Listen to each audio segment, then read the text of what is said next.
Today we're making cookies. We're gonna need sugar, butter, flour, vanilla extract, baking soda, chocolate chips, and brown sugar.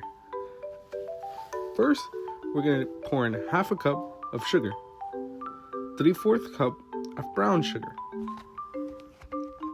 Bam. Then afterwards, we're gonna add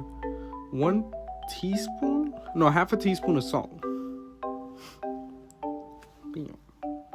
Half a teaspoon of salt, and then we're gonna have to add in our half a cup of melted butter. After that, we're gonna stir thoroughly. Stir it until it's a nice consistency. It needs to be a nice and sticky consistency. If it turns out a bit chunky, go ahead and add some milk, not too much. After that, we're gonna need to add our egg. I forgot to put that in the ingredients, and a teaspoon of vanilla extract. After we mix it, we sift through a strainer like this. 1 1/4 cup of flour and half a teaspoon of baking soda.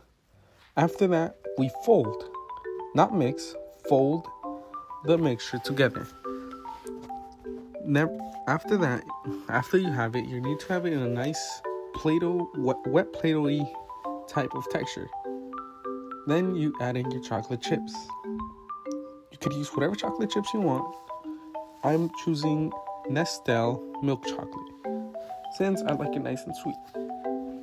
You could choose and add however much chocolate chips you want. I'm gonna add in a good amount, a little bit more. That's fine. And then after that, you fold and you chill in the fridge for 30 minutes. Once it's chilled, you want to butter up a tray, and you want to put the cookie dough in ball shapes. You want to evenly spread them out, or else they will stick together and will not look their best.